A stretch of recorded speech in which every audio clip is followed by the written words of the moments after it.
இங்க அப்படியே தலைகீழா நடக்குது என்று சந்தர் சிரிக்க, உனக்கு வெக்கமே இல்லையாடா லாயரு என்றாள் அருணா அவனை முறைத்தபடியே.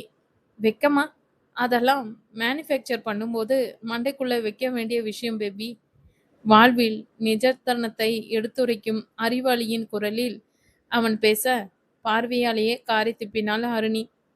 என்ன அசிங்கப்பட்டாலும் அடங்குவதாய் இல்லை சந்தரும். சொல்லப்போனா அது என்னோட பிரச்சனையே இல்லை. மேனுஃபேக்சர் பண்ண ஆலம்மவனோட மிஸ்டேக் யூனோ என்று பழியை தாய் மீது தூக்கி போட்டவன், மேனுஃபேக்சரிங் டிஃபெக்ட் பேபி.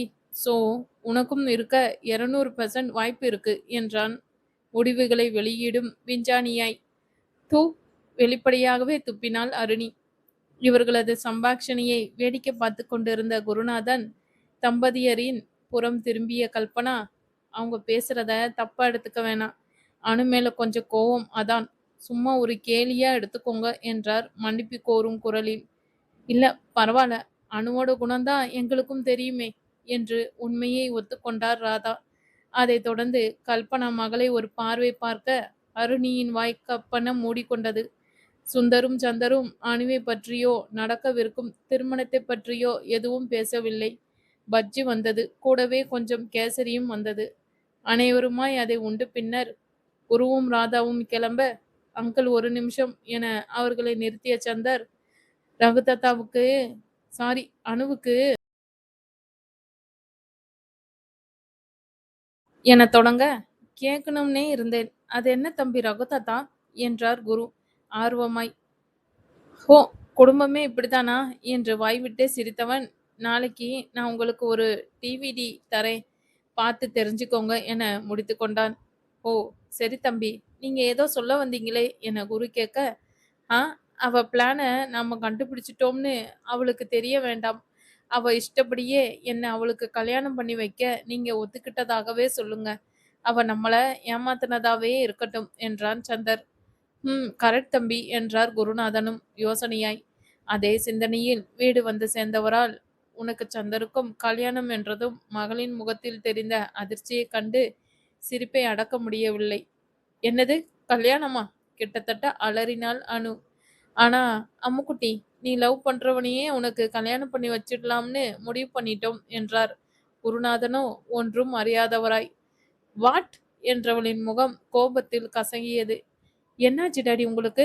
உங்களுக்கு தான் லவ்னாலே பிடிக்காதே. கைகளை உதறி, அப்படின்னு உனக்கு யார் சொன்னா? யார் சொன்னாவா? லூசா டாடி நீங்க? வினுக்கா லவ் பண்ணவன அந்த அடி அடிச்சிங்க? நீங்க சொன்ன மாதிரி அவன் ஒரு ரோக்மா. சந்தர் ரொம்ப நல்லவரு என்று அவள் கூறிய வசனத்தையே திருப்பி படித்தான் குருநாதன்.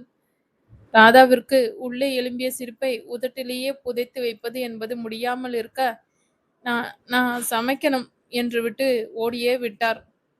ஆ, அது அது என அணு வென்று முழுங்க, சந்தர் நல்லவர் தானே என்று சந்தேகமாய் இழுத்தார் குரு. ஆ, என்று எச்சில் முழுங்கியவள் தலையில் இடம் வலமாய் ஆட்டத் தொடங்கி பின்னர் ஒரே குலுக்கலில் வேக வேகமாய் மேலும் கீழும் ஆட்டினாள். அப்புறம் என்ன என்றார் குருநாதன் சந்தேகம் தெளிந்தவராய். அணுவிற்கு எரிச்சலாய் வந்தது. நீங்க என்ன பேசுனீங்க என்று பற்களை நரநரவென கடித்தாள் அனுலையா. என் பொண்ணும் நீங்களும் லவ் பண்றீங்களான்னு கேட்டேன் என்றார் அவர் சாதாரணமா போல். அந்த ஆளு என்ன சொன்னான் என்றாள் மகளோ கடுப்புடன். என்ன அனு இது, அந்த ஆளுன்னு சொல்ற? உன்னோட லவ்வரை நீ மரியாதை இல்லாம பேசலாமா? குறை கூறிய குருநாதனை முறைக்க முடியாமல் தவித்து போனாள் அனுலையா. சரி, அவரு என்ன சொன்னார்? என்ன சொல்வாரு? ஆமா அங்கிள், நானும் அணுவும் உயிருக்கு உயிரா காதலிக்கிறோம். அவ இல்லைன்னா நான் செத்தே போயிடுவேன்னார். உடனே அவங்க அப்பா அம்மா பயந்துட்டாங்க. சின்ன பிள்ளைங்க ஆசைப்படுறாங்க, கல்யாணம் பண்ணி வச்சிடலாம்னு நானும் கேட்டேன், சரின்ட்டாங்க என்றார் குரு வெகு வெகு வெகு சாதாரணமாய். ஸ்டூபிட் இடியட், இவனை என்ன நினைச்சுக்கிட்டு இருக்கா? லூசு பையல டேய் என்று பல்லை கடித்தவளுக்கு உக்கிரம் ஏறிக்கொண்டே சென்றது. குமுறிய நெஞ்சின் எரிச்சலை வெளியிட முடியாமல் கையை பிசைந்தபடி நின்றவள், உங்களுக்கு என்ன டாடி ஆச்சு என்றால் பொறுக்க மாட்டாமல். ஏண்டா, ஒரே மாதிரி 2 சிச்சுவேஷன் வரும்போது ஒரே மாதிரி ரியாக்ட் பண்ணுங்க டாடி. எதுக்கு வேற வேற மாதிரி ரியாக்ட் பண்ணி மனுஷிய டென்ஷன் பண்றீங்க? படபடவென பொரிந்து தள்ளி மகளை புரியாத பார்வை பார்த்த குருநாதன், என்ன சிச்சுவேஷன்டா அனு? என்ன ரியாக்ஷன் என்றார் அப்பாவியாய். பதில் சொல்ல முடியாமல் உடம்பின் உஷ்ணத்தைக் கடித்த பற்களில் ஊடே துப்பிவிட்டு, ரொம்ப சந்தோஷம் என புசுபுசுவென மூச்சு விட்டு வெளியேற்றியவள், கால்களை தொப்பு என வைத்து அறைக்குள் சென்றாள். அனு, ஒரு நிமிஷம் நில்லு. கண்டிப்புடன் வெளிவந்தது குருவின் குரல். ஒன்றும் சொல்லாமல் சுளித்த முகத்துடன் அவள் திரும்ப, வினுவ லவ் பண்ண பையனை அடிச்ச மாதிரி சந்தர் தம்பியை அடிப்பேன்னு நினைச்சியா என்றார் குரு குரலில் கடுமையை தெளித்து. அவரது திடீர் தாக்குதலில் விக்கித்து போன அனு ஆ ஆ என திணறிதான். அந்த மாதிரி நினைப்புல சீப் ட்ரிக்ஸ் ப்ளே பண்ணி சந்தர் தம்பியை அடிவாங்க வைக்கணும்னு நினைச்சிருந்தா இப்பவே சொல்லிடுறேன், பொண்ணுன்னு கூட பார்க்காம அடி பிச்சிடுவேன் என்றாரே பார்க்கலாம். அணுவிற்கு முகம் வெளுத்து விட்டது. அதெல்லாம் இல்லையே, நாங்க நாங்க நிஜமாவே சின்சியரா லவ் பண்றோம் என்று மென்று விழுங்கியவள் உள்ளே ஓடியே போய்விட்டாள். அவள் போவதையே பார்த்திருந்த குருநாதனின் முழங்கையை சுரண்டிய ராதா, ஏன் இவ்வளவு கோவப்படுறீங்க என்றார் அச்சத்துடன். உடல் தளர ஹஹா என சிரித்த குருநாதன், நான் கோவப்படலைன்னு வச்சுக்கோ, நாளைக்கே இந்த கல்யாணம் வேண்டாம், சந்தரை பழிவாங்க தான் இப்படி பண்ணுனேன்னு வந்து நின்னுருவா நம்ம அருமை மக. அதான் சும்மா ஒரு பிட்ட போட்டு விட்டேன் என்றார் பெருமையாக. எப்படி என் திட்டம் என்று கேளாமல் கேட்ட கணவனை சூப்பர் என்று வாய்விட்டே பாராட்டிய ராதா, சந்தரோட மாமனாருன்னு நிரூபிக்கிறீங்க என்றார் தானும் பெருமையில் குரலை குலைத்து. பின்ன அவரு அளவுக்கு இல்லைனாலும் கொஞ்சமாச்சும் இருக்க வேணாம் என்று காலரை தூக்கி விட்டு கொண்ட குருநாதனின் சந்தோஷம் இன்னைக்கு நைட்டு சேமியா பாயசம் செய்றாதா என்பதில் முழுதாய் வெளிப்பட்டது. அன்று முழுதும் அணுவால் தூங்க முடியவில்லை. எரிச்சலும் கோபமுமாய் நள்ளிரவு தாண்டி உறங்கியவள் காலையில் எழுந்ததுமே வெளியே போயிட்டு வரமீ என்று கிளம்பிவிட்டாள். கீழே இறங்கும்போதே பக்கத்து வீட்டை நோட்டம் விட்டு கொண்டே வந்தாள் அனு. ஒருவரையும் காணவில்லை. அப்பாடா என்ற உணர்ச்சியுடன் வண்டியின் உரையை எடுத்து போட்டுவிட்டு சாவியை அவள் நுழைப்பதற்கும், ஹே பொண்டாட்டி என்ற கூவலுடன் நடுவில் இருந்த சுவரில் சந்தர் ஏறி அமர்வதற்கும் சரியாக இருந்தது. வாட், பொண்டாட்டியா? ரெடிகுலஸ் என அவள் கத்த. ரெடிகுலஸா? ஹிந்தில ஹஸ்பண்ட் அப்படித்தானே கூப்பிடுவாங்களா என்றான் சந்தர் அப்பாவியாய். நானே செம்ம கடுப்புல இருக்கேன், என்ன டென்ஷன் பண்ணாம ஓடி போயிடு என்றாள் ஒரு விரல் நீட்டி. ஏன் டென்ஷன்? எதுக்கு டென்ஷன்? அதான் நம்ம காதலை நம்ம வீட்டில் அக்செப்ட் பண்ணிட்டாங்களே, இன்னும் 2 நாள்ல கல்யாண தேதியும் ஃபிக்ஸ் பண்ணிடுவாங்க. தென் வாட் யா என அவன் உருக, வேணா என்றவள் அதற்கு மேலே பொறுக்க மாட்டாமல், நானும் நீயும் லவ் பண்றோமா என்றாள் உச்ச கோவத்தில். பின்ன இல்லையா? சந்தரின் குரலில் பெரும் குழப்பம் தொக்கி இருந்தது. என்ன நொல்லையா? நான் உன்னை லவ் பண்றேன்னு எப்போ சொன்னேன்? நேத்து தான் ரகுதா. ஆக்சுவலி அதை நீ என்கிட்ட டைரக்டாவே சொல்லியிருக்கலாம். எதுக்கு அங்கிளை போய் புறாவா மாத்துற? ம் மாமனாருக்காக பரிதாபப்பட்டது அவன் நெஞ்சம். வேணா, என்னை ரொம்ப எரிச்சல் படுத்துற என்றாள் அனு மீண்டும். இப்ப எதுக்கு டென்ஷன்? நீ என்ன லவ் பண்ணல அப்படிங்கிறியா கூலாய் கேட்க. என அவன், ஆமா, உன் மூஞ்சிய சுத்தமா பிடிக்கல, சோ உன்னை நான் லவ் பண்ணல என்று கடுப்பாய் பதில் சொன்னாள் அனுவும். ஓகே, நோ ப்ராப்ளம் என தோளை குலுக்கியவன் அமர்ந்திருந்த சுவற்றின் மீது ஏறி நின்று அணுவின் வீட்டை நோக்கி இரு கைகளையும் உயர்த்தி, மிஸ்டர் குருநாதன், மிஸ்டர் குருநாதன், ஹலோ மிஸ்டர் குருநாதன் என கூவத் தொடங்கினான். ஹே ஹே, என்னடா செய்ற இடியட், ஸ்டாப் இட். ஏ, நீ தானே என்ன லவ் பண்ணலன்னு சொன்ன, அத உங்க அப்பாட்ட சொல்ல வேண்டாமா?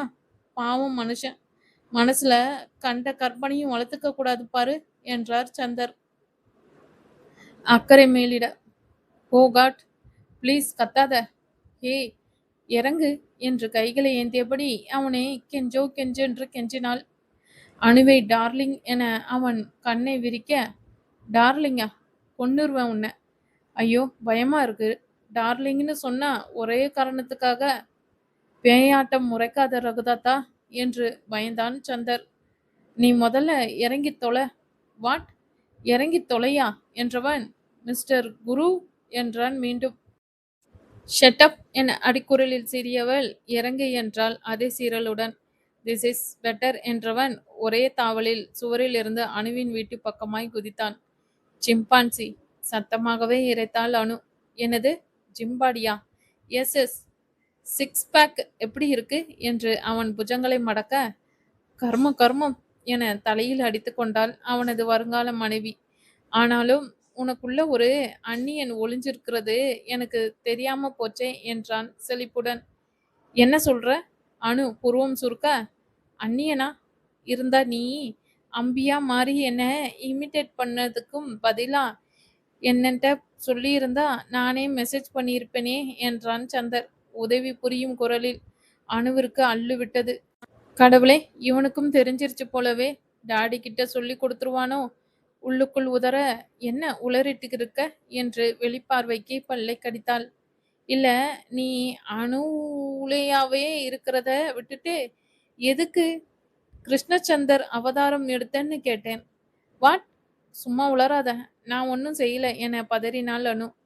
ஓ ரியலி என புருவத்தை ஏகத்திற்கும் உயர்த்தியவன், உங்க டாடிட்ட வேணும்னா ஒரு எக்ஸ்ட்ரா சிட்டிங் போய் கிளாரிஃபை பண்ணிப்போமா என கேட்டான் இன்னமும் சந்தேகம் மாறாத குரலில். ஆணியே புடுங்க வேண்டாம், நீ போ என்று இறைத்தாள் அணு. நிஜமாதான் சொல்றியா டார்லிங்? உருகிதான் போனான் காதலனும். ஆமா, போய் தொலை. அவனை கடிக்க முடியாத கோபத்தில் அவள் வார்த்தைகளை கடிக்க, ஓகே ஓகே, நீ எதுக்கும் வருத்தப்படாத. இன்னும் 2 வாரத்துல நம்ம கல்யாணம் நடந்து முடிக்கிறதுக்கான ஏற்பாட்டை நான் பார்த்துக்கிறேன். யூ டோன்ட் வெரி என்று அவளை சமாதானம் செய்தபடியே சுவர் ஏறி குதித்தான் சந்தர். அவன் கூற்றுப்படி 20 நாட்களில் வந்த முதல் நல்ல நாளில் சந்தர் அணு திருமணம் நிச்சயிக்கப்பட்டது. திருமணத்தை எவ்வளவு சீக்கிரம் முடியுமோ அவ்வளவு சீக்கிரம் நடத்திவிட வேண்டும் என எண்ணினார் குருநாதன். நாள் தள்ள தள்ள தங்களிடம் சிக்கியிருக்கும் அணுவின் பிடி தளர்ந்து கொண்டே வந்துவிடும் என்ற பயம் அவருக்கு. சம்பத் மற்றும் கல்பனாவிற்கு வேறு வகையில் அவசரம். சந்தருக்கும் ஹரிணிக்கும் கிட்டத்தட்ட 9 வருட வித்தியாசம். என்னதான் பெண்ணின் திருமணத்தை முதலில் முடித்துவிட்டு அதன் பின்னர் பையன்களுக்கு செய்யலாம் என எண்ணி இருந்தாலும் சந்தரின் திருமணம் தள்ளிப் போவதில் அவர்களுக்குமே வருத்தியபடியே தான் இருந்தனர். ஒருத்தனும் பெண் தரவில்லை. அவர்களும் தான் என்ன செய்வார்கள் பாவம். இப்பொழுது அவன் திருமணத்திற்கு ஒரு வாய்ப்பு கிடைக்கும் போது சட்டுப்புட்டு என்று முடித்துவிட வேண்டும் என்பது அவர்களது வாதம். வாதமும் பிரதிவாதமும் ஒரே தீர்ப்பை நோக்கி பயணப்பட்ட காரணத்தால் 20 நாட்களில் வரும் முதல் முகூர்த்த நாளில் திருமணத்தை வைத்துக் கொள்ளலாம் என்று முடிவு செய்தனர் இரு வீட்டினரும். சந்தரும் 5-6 லட்சங்களை வாரி இறைத்து ஆடம்பரமாக திருமணம் செய்வதில் விருப்பமில்லை என்பதால் கோவிலில் திருமணம், வீட்டிலேயே விருந்து என்று வெகு எளிமையான திருமண நிகழ்விற்கு ஏற்பாடு செய்யப்பட்டது. திருமண நாளன்றுதான் தொண்டாற்றும் ஆசிரமம் ஒன்றில் உணவு வழங்குவதற்கான ஏற்பாடுகளில் மும்முரமாய் ஈடுபட்டிருந்த சந்தரை பிடித்து நிறுத்தினாள் ஹரிணி. டே எருமை, உன்கிட்ட கொஞ்சம் பேசணும், உட்காரு என்று முகத்தை கடுகடுவென வைத்து கொண்டு அதட்டிய தங்கையை கண் எடுக்க பார்த்தவன், என்னாச்சுடா குட்டி என்று கன்னம் தட்டினான். நீ ஒன்னும் கொஞ்சம் தேவல்ல, உட்காரு என சோஃபாவை கை காட்டியவள் அவனை முறைத்தாள். ஏன் இந்த உக்கர பார்வை பேபிமா என்றபடியே சோஃபாவில் உட்கார்ந்தவனின் தலையில் நங்கென ஒரு கொட்டு வைத்தவளின் கை வேகமாக தட்டிவிட்டவன், ஹே வலிக்குதுடி பக்கி என்றான் கடுப்பாய். வலிக்குதா? உனக்கு சூடு சொரணையெல்லாம் கூட இருக்கா என்றாள் தங்கையோ கோபம் மாறாமல். ஹோ இல்லையா என்ன, ரியலி என அவன் கண்ணை விரிக்க, கொன்னூர் ராஸ்கல், எப்படிடா உன்னால இப்படி மானங்கெட்டவனா இருக்க முடியுது என்றவள் சந்தர் பதில் சொல்வதற்குள் தானே படபடவென பொரிய தொடங்கினாள். அந்த அணுவெல்லாம் ஒரு ஆளுன்னு ச்சே, எரிச்சலா வருது எனக்கு. அவ வந்ததுல இருந்தே உனக்கு அவ மேல ஒரு கண்ணுடா பக்கி. அதான் அந்த அங்கிள் சொன்னதுமே டபால்னு கவுந்துட்ட. எருமை எருமை என அவள் கண்ணில் கனலுடன் பேசிக்கொண்டே செல்ல எழுந்து நின்று, சூப்பர் சூப்பர் சூப்பர் என்று ஆர்வமாய் கைத்தட்டினான் சந்தர். டேய், என்ன டென்ஷன் பண்ணாத சொல்லிட்டேன். நான் என்ன சூப்பர் சிங்கர்ல ஃபைனல் பாட்டா பாடினேன்? ஜட்ஜு கணக்கா எழுந்திருச்சு நின்னு கை தட்டுற ராஸ்கல். மென்மேலும் ஏற்பட்ட கடுப்பில் அருணி பாய, அடி பாவி, சந்தடி சாக்கில நீயும் ஒரு சிங்கர்னு உலகத்துக்கு சொல்லிட்டியே என வருத்தப்பட்டவன் பொறுக்க மாட்டாமல் அவள் அடிக்கவும், வெயிட் வெயிட் என அவள் தோள் பற்றி சோஃபாவில் அமர வைத்தான். இப்போ உனக்கு என்ன பிரச்சனை? நான் கல்யாணம் பண்ணிக்கிறதா இல்ல அணுவ கல்யாணம் பண்ணிக்கிறதா என்றான் அவள் கண்களை நேராய் நோக்கி. சி லூசு, நீ கல்யாணம் பண்ணிக்கிறதுல எனக்கு என்ன பிரச்சனை? எனக்கு சந்தோஷம்தான். ஆனா அணுவை கல்யாணம் பண்ணிக்கிறது தான். அண்ணா, அவ உனக்கு செட் ஆக மாட்டானா? அவளோட ஹை கிளாஸ் அலட்டலுக்கும் உன்னோட டவுன் டு எர்த் பர்சனாலிட்டிக்கும் முன் வைத்தாள் அருணி. முகம் புன்னகையில் விரிய, ஆக்சுவலி அனு நல்லவதான் என்று சந்தரை அருணி முறைக்கத் தொடங்க, ரியலி பேபிமா, கொஞ்சம் லூஸ் டாக் லோலாயியே தவிர ஷீ இஸ் குட். எப்படி சொல்றேன்னு யோசிக்கிறியா? என்னதான் படிச்சிருக்கோம், வேலை பார்க்குறோங்கிற திமிரு இருந்தாலும் அப்பா அம்மாவை மீறி ஒரு காரியம் பண்ண மனசு வர மாட்டேங்குது பாத்தியா? அந்த பயம்தான். அவ நல்லவதாங்கிறது ஒரு அடிப்படை அருணிமா. அருணி புரியாத பார்வையின் ஊடே முறப்பையும் அள்ளி வீச, மறுப்பாய் தலையசைத்தவன், டீசெண்டா படிச்ச ஒரு புக்ல போட்டு இருந்தான், பயமில்லாத மனுஷன் சுலபமா கெட்ட வழிக்கு போயிடுவானாம் என்றவன் புரிய வைக்கும் குரலில், சில பேருக்கு சாமி மேல பயம், கொஞ்சம் பேருக்கு அப்பாட்ட பயம், ஒருத்தருக்கும் சொசைட்டியை பார்த்து பயம், சிலருக்கு அவங்க பார்ட்னரை நினைச்சு பயம், சில ஆளுங்களுக்கு பெத்த பசங்க கிட்ட பயம், ரொம்ப சிலருக்கு அவங்க மனசாட்சியை நினைச்சே பயம். டேய், தெனாலி படத்தை ரீமேக் பண்ணாத கடியாவது என்று பல்லை கடித்தாள் அருணி. ஒருத்தன் தத்துவம் பேசினா உங்களுக்கு பிடிக்காதே என அவள் தலையில் தட்டியவன், பொறுமையா கேளு என்றான் அதட்டலாய். சொல்லித் தொலை.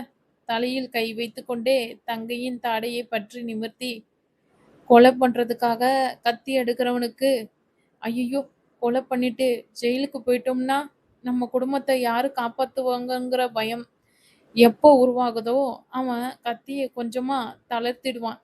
அதே மாதிரி கடவுள் நம்பிக்கை உள்ளவன் கெட்டது பண்ண யோசிக்கிறான் என அவன் வாழ்வில் நிதர்சனத்தை உரைக்க, இதனால் தலைவர் சொல்ல வருவது என்னவோ என்று புருவம் உயர்த்தினாள் அருணி. அதாகப்பட்டதே பயம் ஒரு மனுஷனை வாழ்க்கையோட பிணைக்குது. உம்மோட அணுவ அது எப்படி பிணைக்குதோ என புருவம் உயர்த்தினாள் அருணி. அங்கிள் மேல அவளுக்கு இருக்கிற பயம். ரியலி? அவளுக்கு பயமா? 2 வாரம் முன்னாடி ஆன்ட்டிய அவ பேசின பேச்சு நம்ம வீட்டு பாத்ரூம் வரைக்கும் கேட்டுச்சு, நினைவு இருக்கா வழக்கறிஞரே? அப்படி இல்ல பேபிமா, தொட்டத்துக்கெல்லாம் பயந்தா அது பலவீனம். அவட்ட பயம் இருக்கே ஒழிய she is not a cover. என்னவோ போ. ஆனா பயப்படுறவ எதுக்குடா ஃபேக் ஐடியை கிரியேட் பண்ணணும்? அதை பண்றதுக்குன்னே மனசுக்குள்ள அள்ளு விட்டுருக்க வேணாம்? எதையும் ஒரு வாட்டி ட்ரை பண்ணி பார்க்கணும் பேபிமா. இந்த விஷயத்துல அவன் மட்டும் மாட்டாம இருந்திருந்தா அவளுக்கு சாதகம் தானே. என்ன மாட்டிக்கிட்டா? சோ எனக்கு சாதகமா போச்சு. ஆனா பாவண்டா, அவ விரிச்ச வலையில் அவளே விழுந்துட்டான். குரங்க பிடிக்க போய் பிள்ளையாரான கதையாகிடுச்சு பாவம் என்று உச்சு கொட்டினான். டேய், அது பிள்ளையார் பிடிக்க போய் குரங்காங்கிறது. ஹே லூசு, இங்க அப்படியே மாத்தி நடக்குது. கெட்டது நினைக்க போய் ஒரு உத்தமமான என்ன புருஷனை அடைய போறா தெரியுமில்ல? யாரு நீ? நல்லவன்? ஆமா பேபிமா, நானே அந்த நல்லவன். அங்க அடுத்த சில நிமிடங்களுக்கு சிறு அமைதி நிலவியது. ஆனாலும் என்று அருணி முடியாத நெடுமூச்சை ஒன்று வெளியிட, இப்படி யோசிச்சு பாரு பேபிமா, இதுவே வேற யாராச்சும் அவளை கல்யாணம் பண்ணிக்கிட்டு இருந்தா அந்த பயம், வெர்ச்சல் பலவீனம் கான்செப்டை புரிஞ்சிக்காம 2 பேரும் முட்டிட்டு நின்னதில் 2 மாசத்திலே டைவர்ஸ்ல வந்து நின்று இருக்கும். ஆனா இப்ப பாரு, அவளோட கேரக்டரை கம்ப்ளீட்டா புரிஞ்சனா ஹஸ்பண்ட் ஆகுறதுல அவ வாழ்க்கை நல்லா இருக்கும்ல. என்ன நான் சொல்றது? ஆக்சுவலி உங்க அண்ணன் ஒரு பெரிய தியாகியாக்கும். அத நினைச்சு நீ பெருமைப்பட்டே ஆகணும் என்றான் தன்னைத்தானே தட்டி கொடுத்து கொள்ளும் பாவனையில். து அடி வயிற்றிலிருந்து காரி உமிழ்ந்தாள் அருணி. உதடுகளை காது வரை இழுத்து வைத்து ஒரு தியாக பார்வை பார்த்தான் சந்தர். என்னமோ பண்ணு, ஆனா பாரேன், வாழ்க்கை முழுசும் அவளோட சண்டை போட்டுட்டே இருக்க போற. இல்லைன்னா லைஃப் போர் அடிக்கும்டா. அடிக்கும்டி. அவட்ட அடி வாங்கிட்டு ஹாஸ்பிட்டல்ல அட்மிட் ஆகியிருப்பல, அப்போ பாத்துக்கிற உன்னை. ச்சே, அந்த அளவுக்குலாம் அதுக்கு தில்லு இருப்பாளே ஒழிய கத்தி எடுக்கிற அளவுக்கு அது கிடையாது பேபிமா. கியா பியான்னு கத்திக்கிட்டே ஒருத்தே இல்லை என்றவன், நீயே பாரேன், அங்கிள் 2 வாரத்துல கல்யாணம்னு சொன்னதும் என்கிட்ட தான் வந்து தாம் தூம்னு குதிச்சுதே ஒழிய கல்யாணத்துல நிறுத்துறேன்னு எந்த காமெடியும் பண்ணல என்றான் விளக்கமும் தீர்மானமுமாய். அருணியின் முகம் இன்னமும் தெளியாமல் இருக்கவே அவளது காது மடல் அருகே சுருண்டு இருந்த முடியை ஒதுக்கிவிட்டு, நேத்து ஒரு பிளாக்ஸ் படிச்சேன். காலேஜ் படிக்கிற பையன் ஒருத்தன், அம்மா அப்பா 2 பேருமே நல்ல போஸ்ட்ல செம்மையா சம்பாதிக்கிறாங்க. அவங்க அப்பாக்கு பையனோட ஆக்டிவிட்டீஸ் பிடிக்கல. ரொம்ப நேரம் ஃபோன் பேசுறது, லேட் நைட் வீட்டுக்கு வர்றது, கேர்ள் ஃப்ரெண்டு கூட சுத்துறதுன்னு அவருக்கு எல்லாமே செம்ம கடுப்பு. அவனை கண்டிச்சுட்டே இருந்திருக்காரு. ஒரு பாயிண்ட் ஆஃப் டைம்ல வீட்டை விட்டு போடான்னுட்டாராம். பையன் என்ன செஞ்சான் தெரியுமா? டபால்னு கிளம்பிட்டான். அப்பா அரண்டு போயிட்டார். எங்கேயோ ஒரு பார்ட் டைம் வேலையில சேர்ந்துட்டான். பையன் மாசம் 10,000 சம்பளம். அவன் பாட்டுக்கு லைஃபை என்ஜாய் பண்றான். அப்பாவும் அம்மாவும் தான் கஷ்டப்படுறாங்க. இதை எதுக்கு சொல்றேன்னா, அனு தேவைக்கு ரீதியே சம்பாதிக்கிறா. தனியா சென்னையில இருக்கா. நல்ல வேலை. அவன் நினைச்சிருந்தா அவங்க அப்பாவை மீறிட்டு இந்த கல்யாணம் வேணாம்னு தூக்கி போட்டுட்டு போயிட்டே இருந்திருக்கலாம். ஒரு பிரச்சனையும் இல்ல. ஆனா அவ செய்யல பாத்தியா? அவ மனசுல குடும்பங்கிற வேறு இருக்கு அருணிமா. அவ வளர்ந்த சூழ்நிலை தான் அவளை அராத்தா காட்டுது. That's it. எனக்கு அவளை பிடிச்சிருக்கு அருணி என்றான் முடிவாக. அவனது முந்தைய விளக்கங்களை விட அவனது கடைசி வாக்கியம் நெஞ்சை என்னவோ செய்ய யோசனைகளை கலந்தெறிந்துவிட்டு, உன் சொல்ல இவ்வளவு தூரம் மெனக்கெட்டு நியாயப்படுத்தியிருக்க வேண்டாண்டா லாயரு என்றாள் தங்கை சிரிப்புடன். நம்மளோட வாதத்தோட திறமை இதிலாச்சும் மின்னட்டுமேனு தான் என்றான் அவனோ காலரை தூக்கி விட்டு கொண்டு. அருணியின் முகத்தில் இருந்த புன்னகை கண்களுக்கும் பரவி தமையனின் திருமணத்தை ஆதரித்தது. திருமண வேலைகள் மளமளவென நடந்தேறின. வார விடுமுறையில் பாண்டிச்சேரி வந்த அனுலையா நேராய் தன் வீட்டுக்கு கூட செல்லாமல் சந்தரின் வீட்டு கதவை தட்டினாள். கதவை திறந்த அருணியின் வியந்த பார்வையை ஒதுக்கிவிட்டு, எங்க அவன் என்றாள் கடுகடுவென. எவன்? அருணிக்கும் சுள்ளென்று ஏறியது. நான் யாரை கேட்குறேன்னு உனக்கு தெரியாதா என அனு பல்லை கடிக்க, எங்க வீட்டில் அவங்கிற பேர்ல யாரும் இல்லை என்றாள் அருணி தோலை குலுக்கி. பதில் சொல்ல முடியாமல் அவளை முறைத்த அனு, உன் அண்ணன் எங்கே என்றாள் வார்த்தைகளின் அழுத்தம் கொடுத்து.